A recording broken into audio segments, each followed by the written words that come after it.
pictures were incredible. Meanwhile, there are some new twists and turns in a stunning murder case against South African sprinter Oscar Pistorius. There's word now that the 26-year-old Olympic athlete will reportedly be tested for steroids after the banned substance was found at the house where he's accused of killing his girlfriend. Here she is. Police now say the 29-year-old model was shot 4 times through, he claims, the bathroom door. Mark Furman is a former LAPD homicide detective. Mark, great to see you this morning. Good morning. Thank you, Jamie. Mark, first of all, there had to be security cameras there.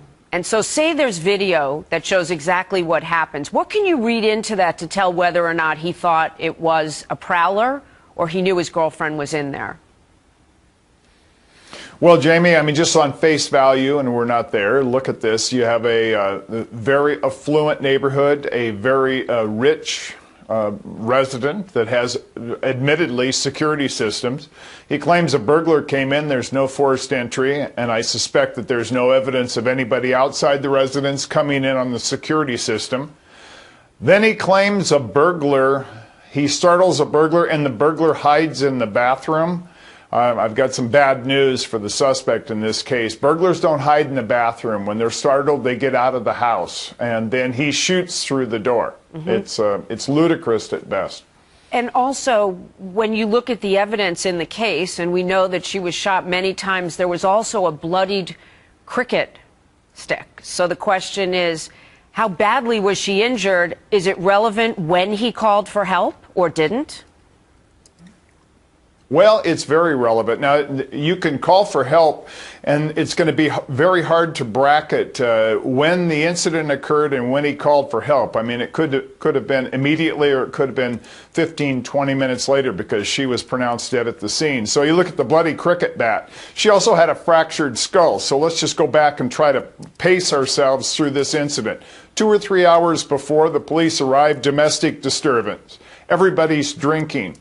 That continues because the neighbors report that they hear voices and yelling coming from the residence.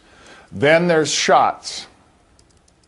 Well, so what happens in the residence? We have an argument that escalates, cricket bats used. She is hit in the head. She has a fractured skull. Right. She tries to hide in the bathroom. And one other he fact, shoots through the door. Let me just bring up that they found steroids in the house, and he's being tested. It is being reported. If it's roid rage, let's say, plays a role, how does that work for a prosecutor? How does that work for a defense? It doesn't work for a defense at all. It's not a diminished capacity because he's taken illegal drugs. I mean, if that's the case, they should have done a blood alcohol, because he was probably also drunk because there was heavy drinking going on. It's not a defense. And you remember that they're considering this a premeditated murder. Now, premeditation can form in split seconds. But once he strikes her with the cricket bat and then she leaves, now he forms that opinion of, I'm going to kill her, by getting the gun and shooting through the door. So there's your premeditation, and I think that the defense is going to be hard-pressed to do anything except for keep him out of jail for the rest of his life. Yeah, that's a big deal if they up it to premeditation. So we're going to keep an eye on it, Mark. It's great to have your wisdom on this with so many investigations under your belt. Thanks, Mark.